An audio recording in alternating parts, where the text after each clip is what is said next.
হাজার হাজার মায়ের কোল সন্তান হারা হয়েছে। প্রায় 500-র উপরে মানুষ, ছাত্ররা তারা চক্ষু হারিয়েছে, পঙ্গু হয়েছে। ওই সময় এখনো রক্তের দাগ শুকায় নাই। আর ওই সময় এই দেশের মধ্যে কিছু ডাকাতরা, কিছু চাঁদাবাজরা তখন ডাকাতির জন্য, চাঁদাবাজির জন্য রাস্তায় নেমে ঘাট দখল করেছে, স্কুল দখল করেছে, ওদেরকে ধিক্কার জানাই।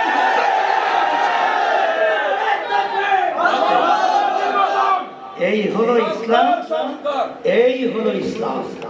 আর এই হলো ফ্যাসিস্ট এবং জালেম এবং স্বার্থান্বেষী মহলদের চরিত্র।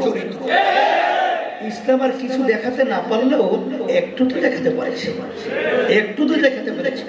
কথা ঠিক না ঠিক?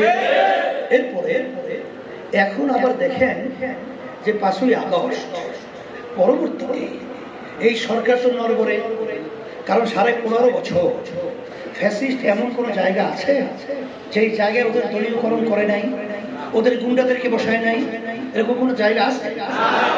সেই জায়গাগুলো পরিষ্কার একটা পরিবেশ তৈরি না হওয়া পর্যন্ত আবার যদি নির্বাচন হয়, সেখানে নির্বাচন কি প্রশ্নবিদ্ধ না পরিষ্কার? এই যারা নাকি নির্বাচন জন্য পাগল হয়েছেন তাদেরকে প্রশ্ন রাখতে চাই, আপনারা নির্বাচন চান, ক্ষমতায় যাবেন, ক্ষমতায় যাওয়ার পরে কি করবেন? সিগন্যাল তো আগেই দিয়ে দিয়েছে। সারা দেশের ভিতরে কারা লুট করছে, কারা চাঁদাবাজি করছে, কারা ঘাট দখল করছে, কারা স্টেশন দখল করছে, কারা বিভিন্ন কায়দায় কায়দায় অশান্তি তৈরি করছে, এটা আমরা বাংলাদেশের মানুষ দেখতেছি, দেখছি। এখন বলতে পারেন যে ব্যাপার কি, আপনারা নির্বাচন চাচ্ছেন, এখন পর্যন্ত আপনাদের দলীয় লোকদেরকে নিয়ন্ত্রণ করতে পারেন নাই, আপনার ক্ষমতায় যে কি করবেন? আরো লোকটাদের বাড়িয়ে দেবেন, আরো তাদেরকে সুযোগ দিবেন।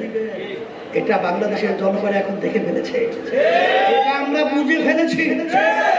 আর নয়, আমাদেরকে বারবার ওরা সিঁড়ি হিসেবে ব্যবহার করবে, আর ক্ষমতায় যে আমাদের দেশের টাকা লুট করবে, আর আমাদের মায়ের কোল সন্তান হারা করবে, আর বিভিন্ন মিথ্যা কেসের মাধ্যমে হাজার হাজার লক্ষ লক্ষ পরিবার ধ্বংস হবে।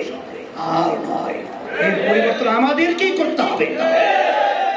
ইসলামী আন্দোলন বাংলাদেশ আমরা পরিষ্কার বলছি, আগে যৌক্তিক সংস্কার হবে, তারপর যৌক্তিক সময়ের ভিতরে জাতীয় নির্বাচন হবে।